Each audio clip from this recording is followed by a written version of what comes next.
নূহ আলাইহিস সালাতু ওয়াস সালাম যখন মারা গেলেন, তখন তার কওমের যারা নেককার কল্যাণকামী বান্দা ছিল, শয়তান তাদের কানে এসে বলল, শোনো, অমুক অমুক বান্দার মূর্তি বানাও, তাহলে তাদেরকে দেখে সৎ আমল করার আগ্রহ জাগবে। এটা শয়তান প্ররোচনা দিল, ওয়াসওয়াসা দিল। তখন তারা কি করলো? তারা নবীদের কবরকে মসজিদ বানাতো আর কল্যাণকর নেককার বান্দাদের মূর্তি বানাতো। নবীদের কবরকে মসজিদ বানাতো কেন? ওই যে নবীর কবর দেখে স্মরণ হবে যে বেশি বেশি ইবাদত করতে হবে। এটা শয়তানের ষড়যন্ত্র, প্ররোচনা। কল্যাণকর নেককার বান্দাদের মূর্তি বানাতো কেন? দেখে স্মরণ হবে যে আমল করতে হবে, এই জন্য। এটা শয়তানের প্ররোচনা। এই জন্য কাবা ঘরে যাদের মূর্তি ছিল তারা কোনো খারাপ ব্যক্তির মূর্তি ছিল না। ইব্রাহিম আলাইহিস সালাতু ওয়াস সালামের মূর্তি ছিল, ইসমাঈল আলাইহিস সালাতু ওয়াস সালামের মূর্তি ছিল। নেককার, কল্যাণকর, দামি, উত্তম, সৎ নবী রাসূল, পরহেজগার বান্দাদের মূর্তি নির্মাণ করা হতো। কেন? এটা শয়তানের প্ররোচনা। ধীরে ধীরে ওই মূর্তিটার পূজা করানো শুরু করবে। এটা শয়তানের প্ররোচনা এবং ষড়যন্ত্র। এবং মুসলমানদের একটা অংশ মুশরিকদের সাথে মিলে যাবে, মুশরিকদের মতো মূর্তি পূজায় লিপ্ত হবে, মুশরিকদের মতো মূর্তিকে সম্মান করবে। এটা আল্লাহর রাসূলের আদি ভবিষ্যৎবাণী, 1400 বছর আগের ভবিষ্যৎবাণী। এই জন্য দেখবেন আমাদের ঘরে, আমাদের বাড়িতে, আমাদের শোকেজে, সর্বত্র, সারা পৃথিবীতে যেখানে যাবেন সেখানে দেখবেন মানুষ ছবি মূর্তিকে সম্মান করতেছে। প্রত্যেক যে ছবি মূর্তির সম্মান করা হয় সেখানে শয়তানের দাসত্ব করা হয়। এবং এটা শুধু ছবি মূর্তি নয়, এখানে একটা মূলনীতি আপনাকে বলে রাখি।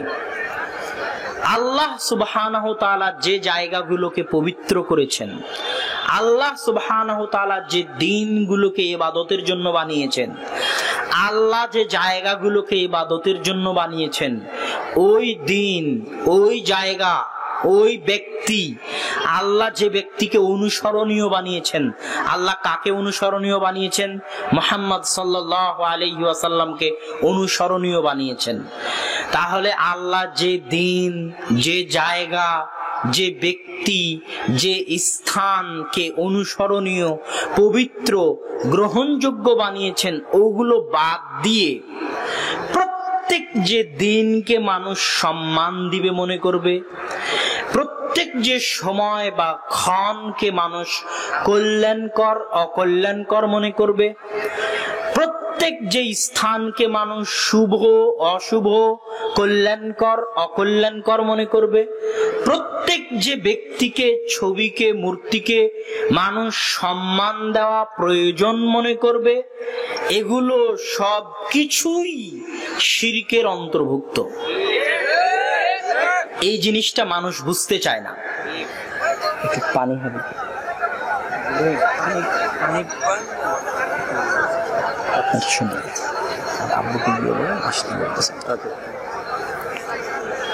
তো প্রত্যেক যে দিন, যে স্থান, যে ক্ষণ, যে ব্যক্তি, যে ছবি, যে মূর্তি, যেটাকে আলাদাভাবে, বিশেষভাবে সম্মানের মনে করা হবে, সেগুলো সবকিছুই আল্লাহর অস্তিত্বের, আল্লাহর উলুহিয়াতের, আল্লাহর সম্মান এবং আল্লাহর মর্যাদা বিরোধী।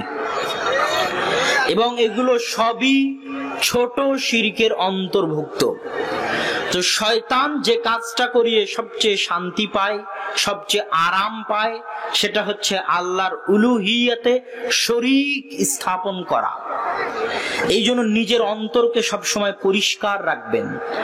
আপনার হাতের রেখা দেখে, আপনার জন্ম তারিখ দেখে, পত্রিকার রাশি দেখে যা কিছু দেখে কোন ক্ষণ নির্ধারণ করা হবে, সময় নির্ধারণ করা হবে, দিন নির্ধারণ করা হবে, আলাদাভাবে উদযাপন করার জন্য, আলাদাভাবে পালন করার জন্য কোন নদী নির্ধারণ করা হবে গোসল করার জন্য, হিন্দুদের গঙ্গা নদীর মতো কোন গাছ নির্ধারণ করা হবে, কয়েকশো বছর পুরাতন বট গাছ, কোন পাথর নির্ধারণ করা হবে, বিশাল বড় পাথর, কোন জায়গা নির্ধারণ করা হবে, সেটা যে জায়গায় হোক, পাথরের বানানো খাম্বা হোক, মূর্তি হোক, ভাস্কর্য হোক, যেটাই হোক, সবকিছুই আল্লাহ সুবহানাহু তাআলার উলুহিয়ত।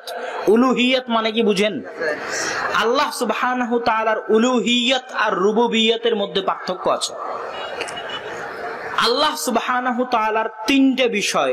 এক, আল্লাহ সুবহানাহু তাআলার ইলাহ হওয়া, আল্লাহ সুবহানাহু তাআলার রব হওয়া, আল্লাহ সুবহানাহু তাআলার নাম ও গুণাবলী।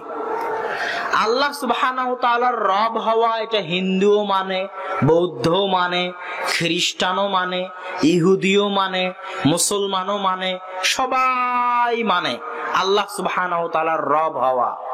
আল্লাহ কোরআনে বলেছেন যে আল্লাহ রাসূল আপনি একজন খ্রিস্টানকে জিজ্ঞেস করে দেখেন দেখি, মান খালাকাস সামাওয়াতি ওয়াল আরজ, আসমান জমিন কে সৃষ্টি করেছে? লা ইয়াকুলুনাল্লাহ, ওই খ্রিস্টান বলবে আসমান জমিন আল্লাহ সৃষ্টি করেছে। আপনি একটা ইহুদিকে জিজ্ঞেস করেন কে আসমান জমিন সৃষ্টি করেছে, সে বলবে আল্লাহ সৃষ্টি করেছে। একটা হিন্দুকে জিজ্ঞেস করেন, সে বলবে উপরওয়ালা একজন আছে, তিনি সৃষ্টি করেছেন। তো যেখানেই যাবেন তারা একজন উপরওয়ালার অস্তিত্ব স্বীকার করে, এটা আল্লাহকে রব হিসেবে মানা। রব মানে যিনি লালন পালন করেন, যিনি খাওয়ান পরান। এই যে আমরা বেঁচে আছি, শীতকালে সূর্যের আলোর প্রয়োজনটা বুঝতে পারেন? সূর্যের আলোর যে প্রয়োজনীয়তা, সূর্যের আলো থেকে এক মাস গামলা দিয়ে একটা ঘাস ঢেকে রাখলে এক মাস পর সবগুলো ঘাস মারা যাবে। সূর্যের আলো যদি পৃথিবীতে না পৌঁছে, আমাদের কাছে না পৌঁছে, আমরা মারা যাব, আমরা বাঁচতে পারবো না, শক্তি পাবো না। সূর্যের আলোয় ঘাসপালাগুলো বেঁচে থাকে, ওই ঘাসপালাগুলো গরু ছাগল খায়, ওই গরু ছাগলের গোস্তগুলো আমরা খাই। এইভাবে সূর্যের শক্তিটা ভাগ হয়ে মাধ্যম দিয়ে আমাদের শরীরে আসে। কিন্তু আমরা যে গোস্ত খেয়ে শক্তি নিচ্ছি, ওই শক্তির উৎস সূর্য আর মাটি আর পানি, সেখান থেকে আমাদের শরীরে প্রবেশ করতেছে। আপনি এই জমিনে, এই মাটিতে, আল্লাহ সুবহানাহু ওয়া তাআলার চ্যালেঞ্জ যে দুনিয়ার সব বিজ্ঞানী, সব ডাক্তার মিলে যদি চেষ্টা করে যে একটা বীজ থেকে অঙ্কুরোদ্গম গাছ জন্মাবে, পারবে? যদি আল্লাহ না চান, পারবে না। তাহলে জমিন থেকে রিজিক বের হচ্ছে, আল্লাহ দিচ্ছে। আসমান থেকে সূর্য আসতেছে, আল্লাহ দিচ্ছে। অক্সিজেন আল্লাহ সুবহানাহু ওয়া তাআলা দিচ্ছে। মাটির নিচের পানি, লবণাক্ত পানি সারা পৃথিবীতে প্রচুর পাওয়া যাবে, অগণিত। সারা পৃথিবীতে লবণাক্ত পানির অভাব নেই, কিন্তু সুপেয় মিষ্টি পানি, মিঠা পানি পৃথিবীতে চরম ও পরম অভাব। এবং ভবিষ্যৎ বিশ্বযুদ্ধ পানিকে নিয়েই হবে। এই সুমিষ্ট মিঠা পানি মাটির নিচ থেকে আসে। আল্লাহ সুবহানাহু ওয়া তাআলা সূরা মুলকের শেষ, দূরে করে দিই, না দিই পৌঁছতে, তাহলে পৃথিবীতে এমন কি কেউ আছে যে তোমাদের পানি দিতে পারবে? তাহলে রব লালন পালন করেন, রব্বুল আলামিন, রব্বুল মুসলিমিন নন, রব্বুল মুমিনিন নন, মুমিনদের রব নন, শুধু মুমিনদের রব নন, শুধু মুসলিমদের রব নন, রব্বুন নাস, শুধু মানুষের রব নন, রব্বুল জিন, শুধু জিনের রব নন, রব্বুল আলামিন, আসমান জমিন এবং তার মাঝে যা কিছু আছে, গরু ছাগল মহিষ পোকামাকড় পিঁপড়া জীব জন্তু জানোয়ার মানুষ জিন, হিন্দু বৌদ্ধ খ্রিস্টান নাস্তিক সকাল সন্ধ্যায় যে আল্লাহ সুবহানাহু ওয়া তাআলাকে গালি দেয়, তারও রব, তারও খাবারের ব্যবস্থা, তারও থাকার ব্যবস্থা, তারও জীবন মৃত্যুর মালিককে আল্লাহ সুবহানাহু ওয়া তাআলা। এটা হচ্ছে রব্বুল আলামিন। আলহামদুলিল্লাহি রব্বিল আলামিন। প্রশংসা শুধু আল্লাহ সুবহানাহু ওয়া তাআলা রব্বুল আলামিনের। আলহামদের জায়গায় আল্লাহ সুবহানাহু ওয়া তাআলা আল মাদহু ব্যবহার করেননি, আস-সানাউ ব্যবহার করেননি। যদি আল্লাহ সুবহানাহু ওয়া তাআলা মাদহ ব্যবহার করতেন তাহলে অর্থ হতো এমন গুণ যে গুণ মানুষের জানা জরুরি, মানুষ জানে। শুকরিয়া যদি ব্যবহার করা হতো তাহলে এমন জিনিস যেটা দেওয়ার পরে, অনুগ্রহ করার পরে পাল্টা শুকরিয়া জানানো হয়। আমি আপনাকে 10 টাকা দিলাম, তাই আপনি আমার শুকরিয়া আদায় করলেন। আজকে বক্তব্য দিয়ে গেলাম, ভালো বক্তব্য, তাই মাদাহ, প্রশংসা করলেন। আজকের যদি বক্তব্য আমার না শুনতেন তাহলে প্রশংসা করতেন না। আমি যদি 10টা টাকা না দিতাম তাহলে শুকরিয়া আদায় করতেন না। এই জন্য আল্লাহ শুকরিয়াও ব্যবহার করেননি, মাদহও ব্যবহার করেননি। আল্লাহ ব্যবহার করেছেন আল হামদ। আমি তোমাকে কিছু দিই আর না দিই, তুমি আমার গুণ জানো আর না জানো, সর্বাবস্থায় আমি যদি তোমার সন্তানের মৃত্যু দেই তাও, আমি যদি তোমার সন্তানকে এসএসসি পাস করাই তাও, আমি যদি তোমার সন্তানকে অ্যাক্সিডেন্ট করাই তাও, আমি যদি তোমার 10,000 টাকা হারিয়ে ফেলি তাও, আর আমি যদি তোমাকে 10,000 টাকা দিই তাও, ফি কুল্লি হাল, সর্বাবস্থায়, জেনে হোক না জেনে হোক, কিছু পেয়ে হোক না পেয়ে হোক, বিপদে হোক আপদে হোক, সুস্থতায় হোক অসুস্থতায় হোক, সর্বাবস্থায় যে প্রশংসাটা হয় সেটাকে বলা হয় হামদ। আলহামদুলিল্লাহি রাব্বিল আলামিন। এই জন্য আল্লাহ সুবহানাহু ওয়া তাআলা হচ্ছেন মানুষের রিজিক, মানুষের রুজি রুটির মালিক। এবং আল্লাহ সুবহানাহু ওয়া তাআলা মানুষকে রিজিক দেন। মান ইয়াত্তাকিল্লাহ ইয়াজআল লাহু মাখরাজা। যে ব্যক্তি আল্লাহকে ভয় করবে আল্লাহ তার রিজিকের ব্যবস্থা করবেন। কোথায় থেকে করবেন? মিন হাইসু লা ইয়াহতাসিব, এমন জায়গা থেকে তার রিজিকের ব্যবস্থা করবেন যে জায়গা সম্পর্কে সে নিজে জানতও না। এটা আল্লাহর ওয়াদা। শয়তান মানুষকে দুনিয়ার ভয় দেখিয়ে পথ ভ্রষ্ট করতে চায়, আর আল্লাহ রিজিকের ওয়াদা দিয়ে মাইয়াত্তাকিল্লাহ ইয়াজআল লাহু মাখরাজা, আল্লাহকে ভয় করো, আল্লাহ তোমার রিজিকের ব্যবস্থা করবে এমন জায়গা থেকে যে জায়গা থেকে তুমি কল্পনাও করতে পারবে না। আর আল্লাহ যাকে চান ইয়ারযুকু মাইয়াশা বিগাইরি হিসাব, আল্লাহ যাকে চান তাকে বেহিসাব রিজিক দান করেন, বেহিসাব রুজি দান করেন যাকে চান। এটা আল্লাহ সুবহানাহু ওয়া তাআলার ক্ষমতা। আল্লাহ সুবহানাহু ওয়া তাআলা মারিয়ামকে অসময়ে ফলমূল দিয়েছেন। কুল্লামা দাখালা আলাইহা যাকারিয়াল মিহরাব ওয়াজাদা ইনদাহা রিজকা, যখনই জাকারিয়া মেহরাবে প্রবেশ করত তখনই দেখতো মারিয়ামের নিকটে রিজিক। আন্না লাকি হাদা, মারিয়াম এই অসময়ের রিজিক কোথায় থেকে আসলো? হুয়া মিন ইনদিল্লাহ, এই অসময়ের রিজিক আল্লাহর পক্ষ থেকে এসেছে। আল্লাহ যাকে চান তাকে বেহিসাব রিজিক দান করতে পারেন, এটা আল্লাহর ওয়াদা। আপনি হয়তো বলবেন আল্লাহ যখন রিজিক দিবে, আল্লাহকে ভয় করলেই যখন রিজিক পাওয়া যাবে, তাহলে ঘরে বসে থেকে কেন আল্লাহ রিজিক দেন না? শত মানুষের প্রশ্ন। এই প্রশ্নের উত্তর আল্লাহ সুবহানাহু ওয়া তাআলা দিয়েছেন। আল্লাহ বলছেন ফাইদা কুজিয়াতিস সালাত ফান্তাশিরু ফিল আরজ ওয়াবতাগু মিন ফাজলিল্লাহ।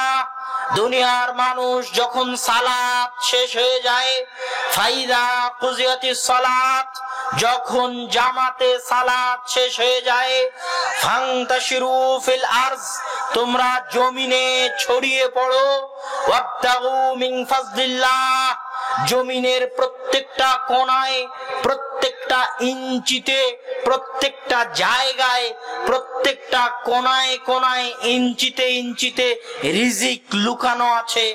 এখানে যে 1 ইঞ্চি মাটি আছে, এই 1 ইঞ্চি মাটিতেও রিজিক লুকানো আছে। পৃথিবীর প্রতিটি কোণায় কোণায়, ইঞ্চিতে ইঞ্চিতে আল্লাহ রিজিক লুকিয়ে রেখেছেন। আল্লাহ বলছেন তোমরা রিজিকের সন্ধানে বেরিয়ে পড়ো, ঘরে বসে থাকিও না। রিজিক আল্লাহর দয়া, রিজিক আল্লাহর রহমত, রিজিককে অবমূল্যায়ন করতে হয় না। ওই যে রিকশাওয়ালা, ওই রিকশাওয়ালাকে গিয়ে যদি বলেন যে আমি কড্ডার মোড়ে যাব, সিরাজগঞ্জে যাব, সে যদি বলে না আমি যাব না, সে আল্লাহর রিজিককে অপমান করলো। আমি অন্য রিকশাওয়ালার কাছে না গিয়ে তার কাছে গিয়েছি, এটা তার রিজিক। আপনার দোকানে এসে দোকানদারে দোকানের কাছে কিনতে চেয়েছে, এটা আল্লাহর রিজিক। দাউদ আলাইহিস সালাতু ওয়াস সালাম গোসল করছেন, স্বর্ণের বৃষ্টি হচ্ছে, সেই গোসল বাদ দিয়ে তিনি স্বর্ণের বৃষ্টি কুড়াতে গেছেন। তখন আল্লাহ সুবহানাহু ওয়া তাআলা দাউদকে বলেছেন যে শোনো, আমি তোমাকে যত ধন দৌলত দিয়েছি আর কাউকে এত ধন দৌলত দেইনি, তারপরেও গেলে কেন? এটা আল্লাহর রিজিক ছিল, তাই তিনি গিয়েছেন। সম্মানিত উপস্থিতি, আল্লাহ সুবহানাহু ওয়া তাআলার রিজিক হচ্ছে আমাদের প্রতি আল্লাহ সুবহানাহু ওয়া তাআলার দয়া, আল্লাহ সুবহানাহু ওয়া তাআলার রহমত। এই জন্য আমি আজকের আলোচনার সারমর্ম যদি আপনাদের সামনে পেশ করি, তাহলে সেই সারমর্ম দাঁড়াবে শয়তান মানুষের সবচেয়ে বড় শত্রু।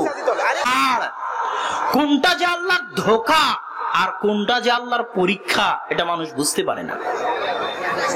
মানুষ মনে করছে গুনাহে আছে, এত গুনাহ করি আল্লাহ তো শাস্তি দেয় না। গান দেখতেছি, কান তো বধির হয় না। অশ্লীল দৃশ্য দেখছি, চোখ তো অন্ধ হয় না। হারাম কাজ করতেছি, মানুষের উপর অন্যায় অত্যাচার করতেছি, কই আমার উপর তো শাস্তি নেমে আসে না। আর দুনিয়া হচ্ছে কাজের জায়গা, প্রতিদানের জায়গা নয়। প্রতিদানের জায়গা হচ্ছে পরকাল, আফটার ডেথ, মৃত্যুর পরে হচ্ছে প্রতিদানের জায়গা। দুনিয়া প্রতিদানের জায়গা নয়। এই জন্য দুনিয়াতে আল্লাহ সবকিছুর শাস্তি মানুষকে দিবেন না। এটা আল্লাহর পক্ষ থেকে দেওয়া ছাড়, আল্লাহর পক্ষ থেকে দেওয়া ধোঁকা। এই ধোঁকায় মানুষকে শয়তান ফেলে, মানুষকে শয়তান প্ররোচিত করে। সম্মানিত উপস্থিতি, আমরা বলতেছিলাম যে বুদ্ধিমান সেই যে আল্লাহর আনুগত্য করে। কেন? যে আল্লাহর আনুগত্য করে সে শয়তানকে চিনতে পারে, শয়তানকে চিনেছে, এই জন্য আল্লাহর আনুগত্য করে। এই যে শত শত যুবক বসে আছে, এ ধরেন ফজরের সালাতে যদি না উঠে, যদি গান শুনতে তার ভালো লাগে, গান বাজনা কনসার্ট করতে যদি তার ভালো লাগে, প্রেমিকার সাথে কথা বলতে যদি তার ভালো লাগে, এটা সে মনে করতেছে তাকে ভালো লাগতেছে, কিন্তু বাস্তব হচ্ছে শয়তান তাকে ভালো লাগাচ্ছে। এটা হচ্ছে শয়তানের প্ররোচনা। কিন্তু সে যেহেতু শয়তানকে চিনে না, শয়তান কে তা জানে না, শয়তানের অস্তিত্বে বিশ্বাস করে না, এই জন্য সে মনে করতেছে এটা আমি নিজে করতেছি, আমার ভালো লাগতেছে এই জন্য করতেছি। কিন্তু আসলে এটা শয়তান তাকে করাচ্ছে, কিন্তু ভেতরে ভেতরে তার অন্তর কষ্ট পাচ্ছে। অন্তর কিভাবে কষ্ট পায়? আল্লাহ সুবহানাহু ওয়া তাআলা যখন আদম আর হাওয়ার ঘটনা বললেন, তখন কোরআনে আল্লাহ বলছেন রব্বানা যালামনা আনফুসানা ওয়া ইল্লাম তাগফির লানা ওয়া তারহামনা লানাকুনান্না মিনাল খাসিরিন। হে আল্লাহ, আমরা অত্যাচার করেছি, জুলুম করেছি আমাদের আত্মার উপর, নাফসের উপর। আদম আলাইহিস সালাম বলেননি যে আল্লাহ গুনাহ করেছি, কি বলেছেন? আল্লাহ কি করেছি? কথা বলেন তো, কি বলছেন? অত্যাচার করেছি, জুলুম করেছি, নিজের আত্মার উপর জুলুম করেছি। কেন? এই আত্মা সৃষ্টি হয়েছে পৃথিবীতে নয়, এই আত্মা সৃষ্টি হয়েছে আসমানে।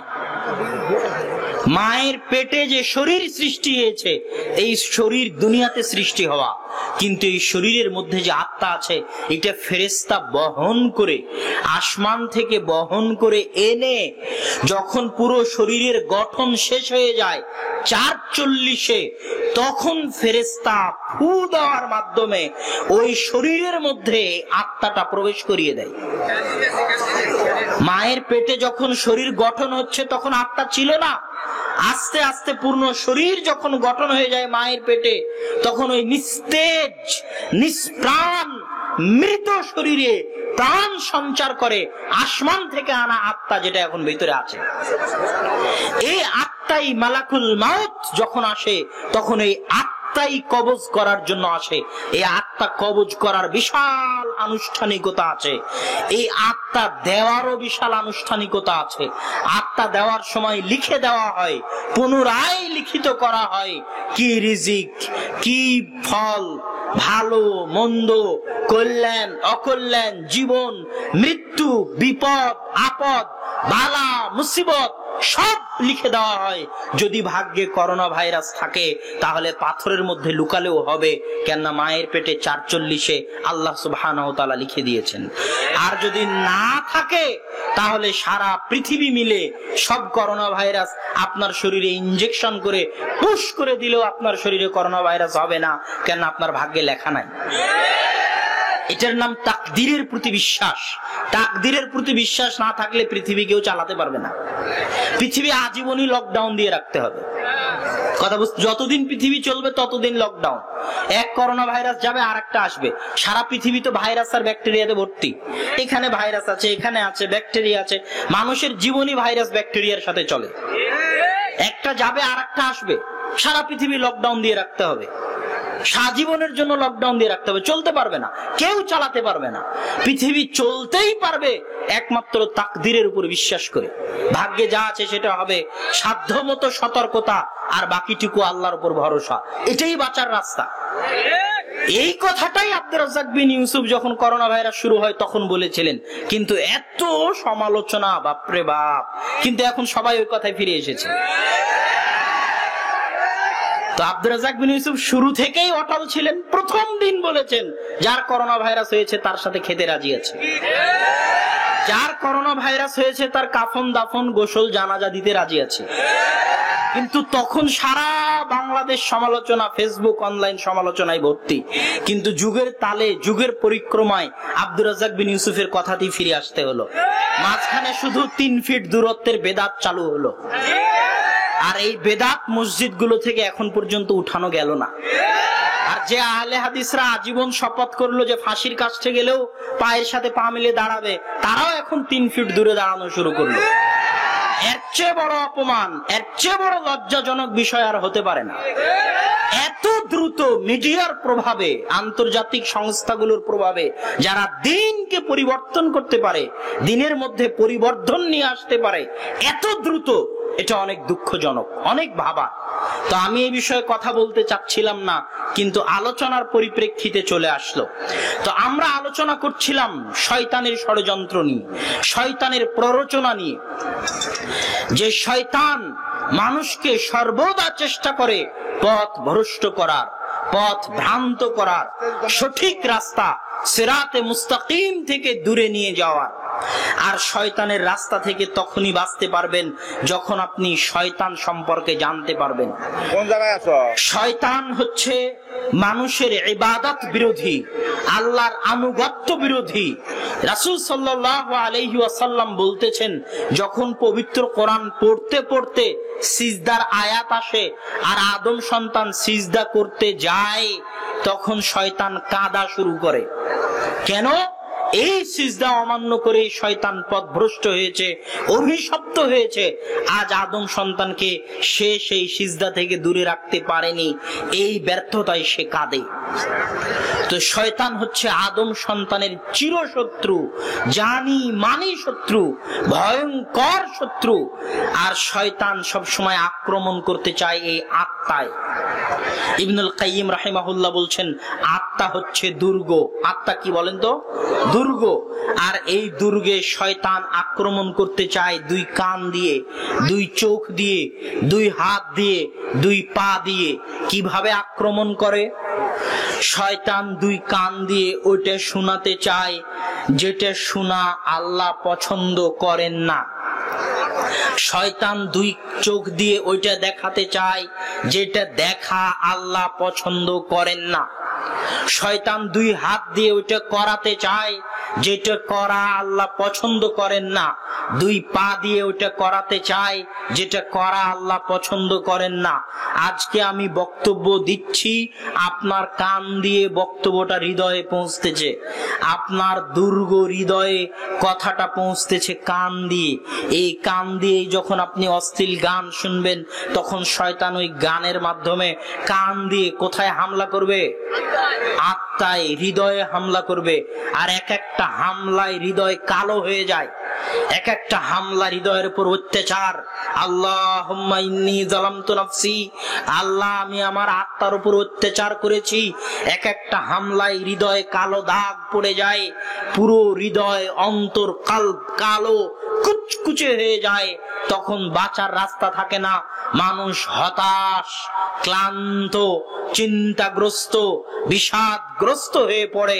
আত্মা মুক্তি পেতে চায় এই অন্যায়, এই অত্যাচার, এই জুলুম থেকে, তার সৃষ্টিকর্তা আল্লাহর অবাধ্যতা থেকে। আর এই প্রত্যেকটা অবাধ্যতার ছাপ চেহারাতেও পড়ে, চেহারার নূর হারিয়ে যায় অন্তরের কালোর কারণে, কালোর কুচকুচের কারণে। আর ওই অন্তর তখনই শান্তি পায়, তখনই প্রশান্তি পায়। আলা বিযিক্রিল্লাহি তাতমাইন্নুল কুলুব, আল্লাহ সুবহানাহু ওয়া তাআলার স্মরণে আত্মাগুলো প্রশান্তি পায়। আলহামদুলিল্লাহ। আপনি দুইটা কোরআনের দুইটা পৃষ্ঠা পড়ে দেখেন, আপনার আত্মা প্রশান্তি পাবে, মনে হবে কোরআনে আল্লাহ আপনার সাথে কথা বলতেছে। কেননা কোরআন নাজিল হয়েছে আল্লাহর রাসূলের উপর, কিন্তু আপনার জন্য নাজিল হয়েছে, আপনার কাছে পৌঁছানোর জন্য নাজিল হয়েছে। হুদাল লিন্নাস, প্রত্যেক আদম সন্তানের জন্য হেদায়েত স্বরূপ হচ্ছে কোরআন।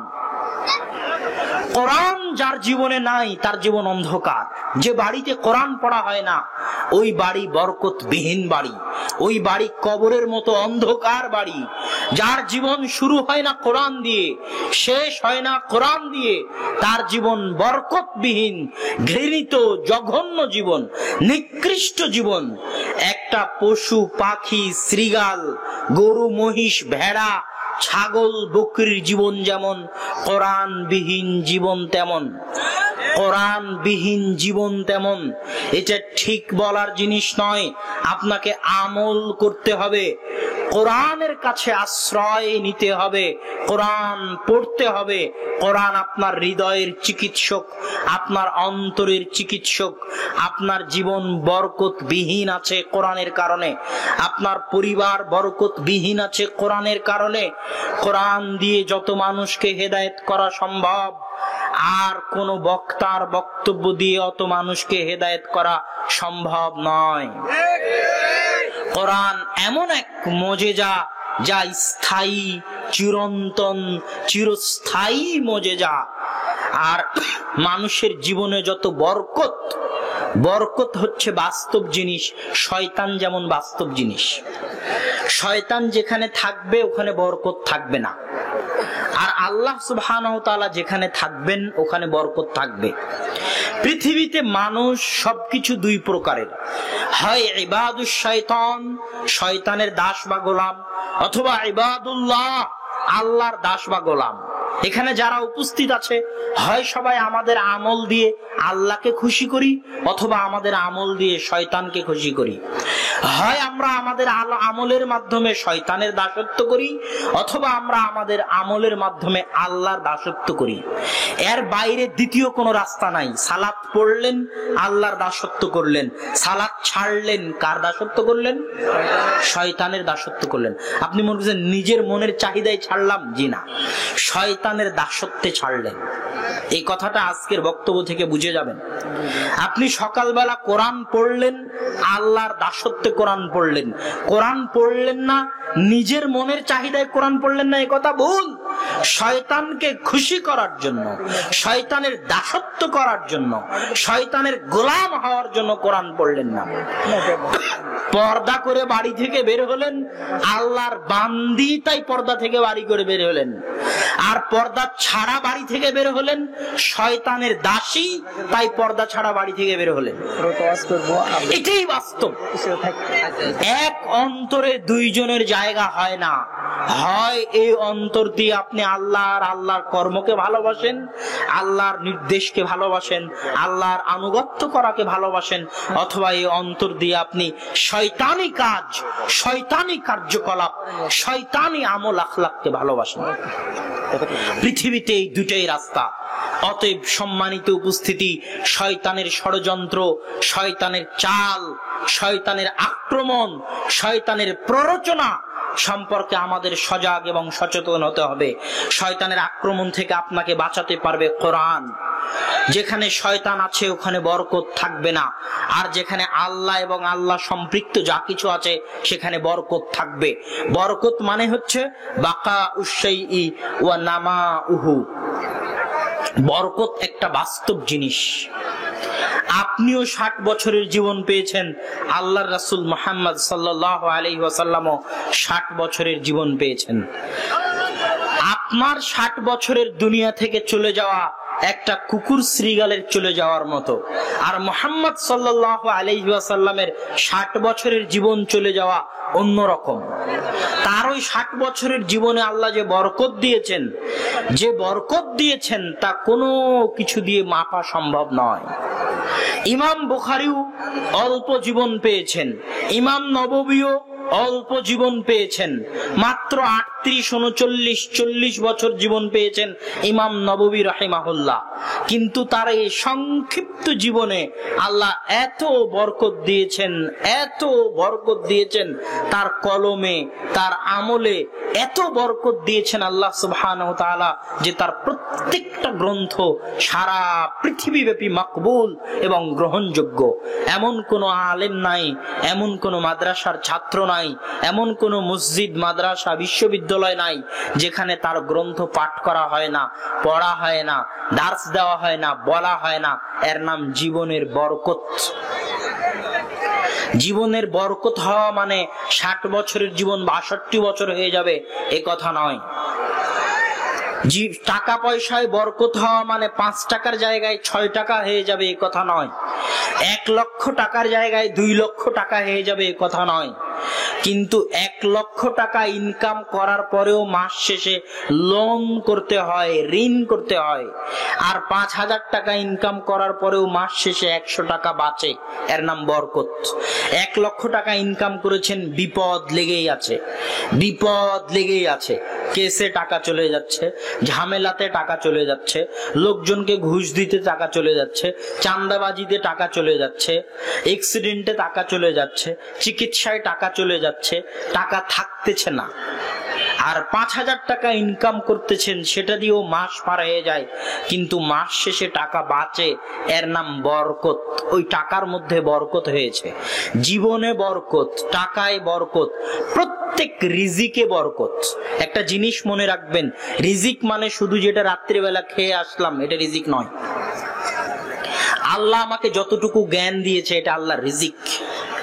আল্লাহ আমাকে যতটুকু সম্মান দিয়েছে এটা আল্লাহর রিজিক। আল্লাহ আমাকে যতটুকু হায়াত দিয়েছে এটা আল্লাহর রিজিক। আল্লাহ আমাকে যতটুকু ক্ষমতা দিয়েছে এটা আল্লাহর রিজিক। আল্লাহ আমাকে যত বিঘা জমির মালিক করেছে এটা আল্লাহর রিজিক। আল্লাহ আমাকে যে কয়টা সন্তান দিয়েছে এটা আল্লাহর রিজিক। আল্লাহ আমাকে যেমন বউ দিয়েছেন এটা আল্লাহর রিজিক। আপনি সারা জীবনে যা কিছু অর্জন করেন, সন্তান, সন্ততি, বউ, স্ত্রী, কন্যা, সম্মান, মর্যাদা, ক্ষমতা, প্রভাব, প্রতিপত্তি, জ্ঞান, টাকা পয়সা, জমি জায়গা, বাড়ি গাড়ি, সবকিছু কিসের অন্তর্ভুক্ত? একটু জোরে বলেন, কিসের অন্তর্ভুক্ত? রিজিক। আর এই প্রত্যেকটা জিনিসের মধ্যে বরকত নিহিত আছে। জ্ঞানে বরকত, টাকায় বরকত, বাড়িতে বরকত, জমিতে বরকত, খাবারে বরকত, স্ত্রীতে বরকত, সন্তান সন্ততিতে বরকত, ক্ষমতায় বরকত, প্রভাব প্রতিপত্তিতে বরকত, সম্মানে বরকত, প্রত্যেকটা জিনিসের মধ্যে বরকত নিহিত আছে। আর বরকত তখনই পাবেন যখন শয়তান মুক্ত থাকতে পারবেন। শয়তান প্রবেশ করবে মানে বরকত পালাবে। যা কিছুতে শয়তান খুশি হয় সেটাই শয়তানের দাসত্ব। যা কিছুতে আল্লাহ অসন্তুষ্ট হয় সেটাই শয়তানের দাসত্ব। শয়তান পৃথিবীতে মানুষকে সবচেয়ে বড় যে জিনিসটা করে শান্তি পায়, মজা পায়, আরাম পায়, সবচেয়ে যে জিনিসটা শয়তান করাতে চায় মানুষকে সেটা হচ্ছে শিরক। শিরক করানো হচ্ছে শয়তানের সবচেয়ে বড় ষড়যন্ত্র।